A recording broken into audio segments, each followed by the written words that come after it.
Hey, in case no one has ever told you, authenticity is the ticket to your dream life.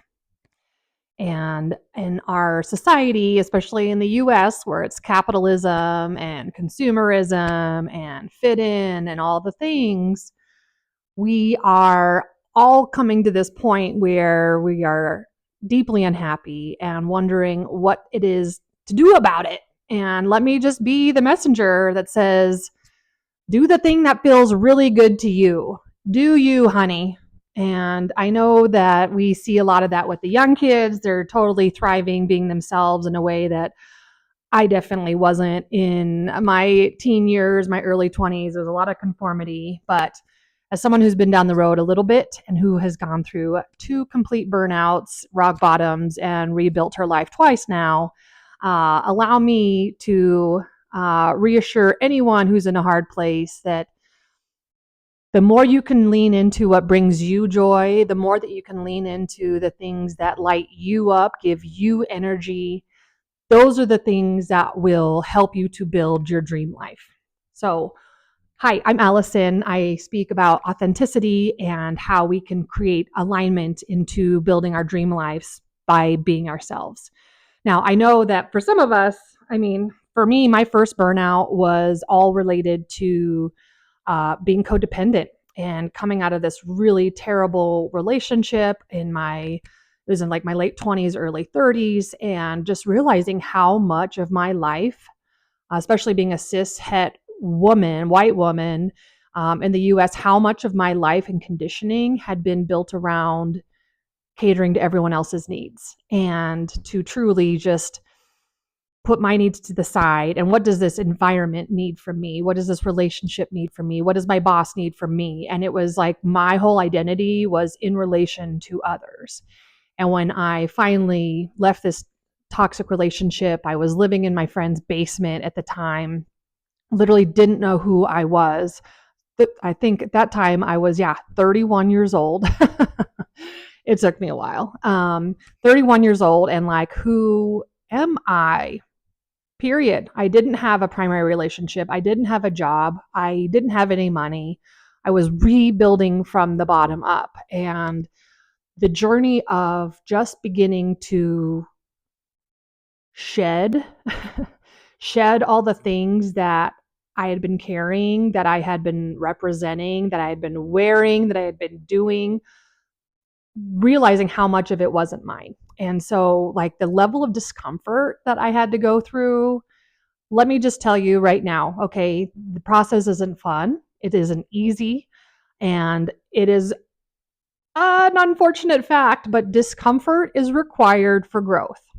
Okay. So if you are uncomfortable, it can take it as a good sign. Like, life is uncomfortable. There is discomfort left, right, and center. But when we choose to shed the things that don't serve us, when we choose to bring in the things that we do want and that would does serve us, that's uncomfortable as well. But it's like, choose your discomfort.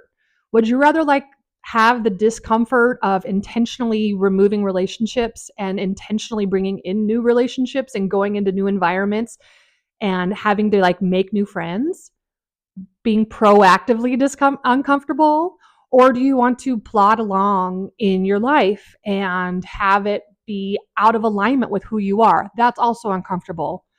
So the more that we can get comfortable with being uncomfortable with intention, the more we are stepping forward into who we truly want to be.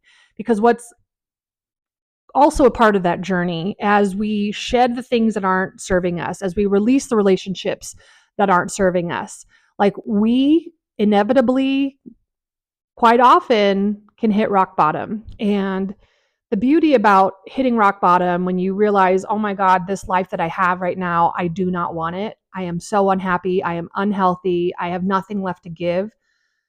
The beauty of rock bottom is now you have something to push off of. You're not sinking anymore. You've hit the bottom. And for me, hitting the bottom, my first time, because I've done it twice now, the first time was literally being in my friend's basement with no money, no relationships. Like, I had some friends, which was awesome, and I'm grateful for that. I had my friend's basement. I was grateful for that. But because of I had nothing left to hold me, keep me afloat, right? Like honestly, I would rather completely sink down and shed everything that isn't serving me than to just like keep treading water and attempting to make the crappy situation function. There is ability when we do hit rock bottom, when we do have that burnout, to really see it as a gift, because now we are being so completely emptied of what wasn't serving us that it's like all we have left to do is actually choose the things that do start to serve us. And so for me in that period, as I was healing from codependency and I was rebuilding myself and shedding all these things that weren't serving me, I started to tune into what did serve me and what did feel good. And so as I was doing the left foot, right foot moving forward in my life, I started to look into reading things that felt good, or um, doing the tarot, which was a meditative practice for me. I started to just go for walks around the neighborhood. And what was fun was like, as I was finding these little pockets of joy and finding these little things that I could be grateful for, I was grateful for my friend. I was grateful for her basement. I was grateful to get a job at a taco tequila bar and just make some cash money and just not have a lot of responsibility. Joy and gratitude slowly became my North Star. And let it be your North Star. Like the little things that light you up, do more of that.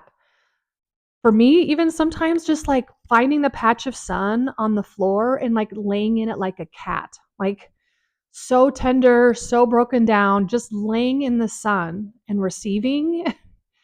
It did more for me than I could have imagined, right? Like so many times we're looking for these grandiose things, or the 7 ways of doing 50 push-ups or something. It's like, dude, do less and do the thing that feels really good. And so like slowly what was, I was at a negative point. I like just slowly started to get up to neutral. And then as I was feeling better and feeling stronger, I was having more gratitude for the things that came through. I was having gratitude for having cash to pay for my bills. I was having gratitude for just the little things that were kind of refilling my cup. And the more that we can lean into the joy, the more that we can lean into the gratitude, the more we are bringing in the future state that we want. And I've said this before, and I think it's just bears repeating. Like for me, those early days on the basement floor, like, and taking full accountability for my life, full accountability for the relationship that I stayed in for a long time, accountability for the choices and the decisions that I had made that put me in this situation. Like, there's something to be said for owning where we're at. And as I did that and owned my moment in where I was because of a series of choices and decisions and factors that I had been in, not being a victim, not being a martyr, I started to actually have confidence and inspiration, be like, oh wow, so if I'm here because of a series of choices and decisions that I had made, well, let me make some new choices and new decisions and bring about the future that I do want. Because, like, so many times, I know I've done this and I've read so many memoirs and they talk about this. Like, when we give away our power and our autonomy and we blame others and we put ourselves in the victim mentality, like, we're giving up on our own power. But, like, you are a very powerful being. I am a very powerful being. The people around us are very powerful, especially when we own where we are.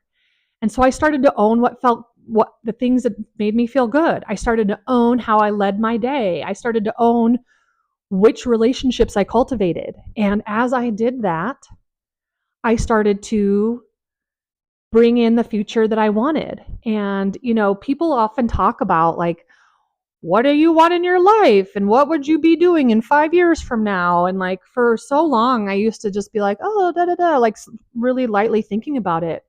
But the more I learned about like subconsciousness and intentionality and manifestation, our subconscious, like the thing that we actually manifest from, it kind of needs to see it to believe it.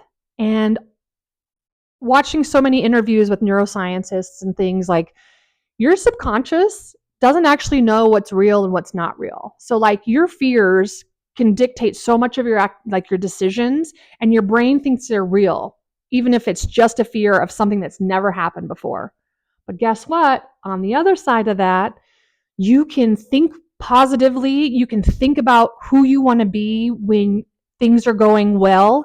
And the more we can really visualize our future selves, like truly sitting down to think about, like, okay, 3 years from now, 5 years from now, everything goes the way I hope it does. Like, what do I look like 3 years from now? What am I wearing? What is my highest self wearing? What is my morning routine? How do I build my day? Who am I interacting with? What makes for a good day? What makes for a good week? And the more that I could sit and really visualize who I wanted to be, really feeling into the future I was calling in, I could feel my energy shifting in that direction. We can pull anything toward us. It's amazing. But then I would catch myself if I wanted to just zone out and doom scroll. It's like, dude, does my highest self do that? No, she's going to go for a walk instead and listen to a podcast. Is my that future self going to just wallow on the couch and feel lonely when she has multiple people she could call? No, she's going to pick up the phone and call someone. She's going to make plans for her week. And so it's not just the act of like, who do I want to be in 3 years? It's like, really think through every level of that persona and then begin to embody it. Make the decisions as if you are already here. Your subconscious will believe it. You will see it to believe it. And that's what's just so beautiful, is that as we follow our joy, as we build gratitude, as we envision who we want to be, and as we, as my dad says, pray and move our feet, we set this vision for our North Star. But then it's not just enough to think about it. We've got a left foot, right foot, left foot, right foot. Pray and move our feet toward being that person. And just as you got here and maybe you didn't want to, guess what? You can get there even faster because you want to. And so our authenticity truly allows us, and leaning into what lights us up really allows us to bring the life that we want toward us and into manifestation. And what is so cool and something that's so encouraging, and I've been learning a lot with human design, is like the things that you like and the things that light you up are part of your purpose. Capitalism would like us to not believe that. Capitalism wants to think, oh, I should sell insurance and have a pension.